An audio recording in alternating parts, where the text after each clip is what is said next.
பொதுவா தமிழர்களுக்கு ஒரு பழமொழி உண்டு, தை பிறந்தால் வழி பிறக்கும் அப்படின்னு.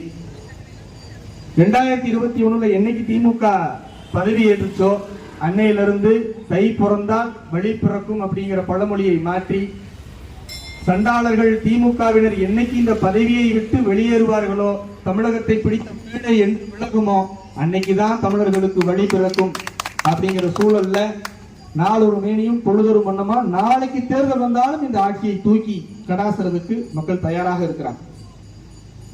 எல்லா பெண்களுக்கு 1000 ரூபாய் தரோம், இலவச பேருந்து எல்லாம் நீங்க எல்லாம் கண்கவர்ச்சி திட்டங்களை பெண்கள்கிட்ட அவங்க எல்லாம் அள்ளி வீசி இருக்கிறாங்க.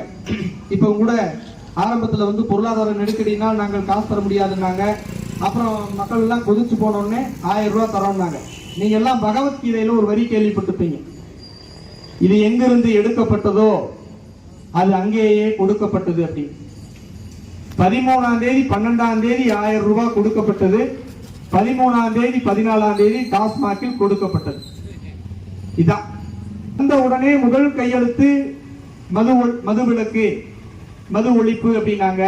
வந்ததுக்கு பின்னால 20,000க்கும் மேற்பட்ட மணமகிழ் மன்றங்கள், சந்து பொந்து கடைகள்னு பல வாக்குல பிரிஞ்சு வருது. வந்தோடனே இதோட என்னடா இவ்வளவு மோசமா போகுதுன்னு புதிய தமிழ் கட்சியினுடைய தலைவர் டாக்டர் ஐயா என்ன பண்ணாங்க, செந்தில் பாலாஜி ஏற்கனவே ரொம்ப தங்கமானவர், தரமானவர், 1 லட்சம் கோடி ரூபாய், 1 லட்சம் கோடிங்க ஊழல்னு ஒரு குண்டை தூக்கி போட்டார். தமிழ்நாடு அரசியலே 2ஆ போயிடுச்சு. இது எப்படி 1 லட்சம் கோடி ரூபாய் ஊழல் செய்ய முடியும்னு தலைவர் அவர்களை பிரஸ் மீட்டுக்கு நேர்மை தவறாத நெறியாளர்கள், ஊடகவியலாளர்கள் எல்லாம் எப்படிங்க 1 லட்சம் ரூபாய் ஊழல் செய்ய முடியும் அப்படின்னு கேட்டாங்க. இப்ப தலைவர் அவர்கள் அட்டை பெட்டி, டாஸ்மாக் கடையில அட்டை பெட்டியோட விலையை எடுத்து சொன்னாரு. ஆனா 1 லட்சம் கோடி இருக்காது, பல லட்சம் கோடி இருக்க மாட்டிருக்கு. அப்பவும் நம்பல. அதுக்கப்புறம் ஆளுநர்கிட்ட மனு கொடுத்தோம். அதுக்கப்புறம் அமலாக்கத்துறை நடவடிக்கை எடுத்துச்சு. அதான் சும்மா சொல்றாங்க, சும்மா வரும் போகும் அப்படி. இப்ப உள்ள இருக்கிறாரு, சிங்க மாதிரி நடந்துட்டு இருந்தாருனாங்க, வெளியே வர முடியாத அளவுக்கு உள்ள இருக்கிறாரு. அடுத்து 18 அமைச்சருடைய பட்டியல், ஊழல் பட்டியல்.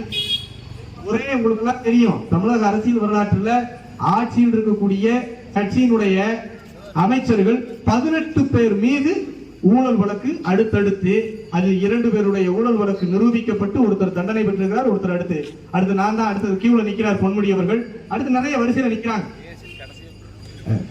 இவ்வளவு மோசமான ஒரு அமைச்சரவை, இவ்வளவு மோசமான ஒரு ஆட்சி தமிழகத்திலேயே நடைபெற்று இருக்கு.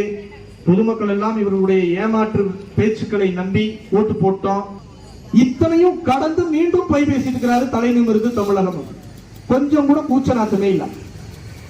எல்லாம் பாருங்க, இந்த திமுக அந்த கடந்து வரும் பொழுது அவ்வளவு போஸ்ட், சமத்துவ பொங்கல், சமத்துவ பொங்கல், சமத்துவ பொங்கல். என்னங்கடா சமத்துவ பொங்கல்?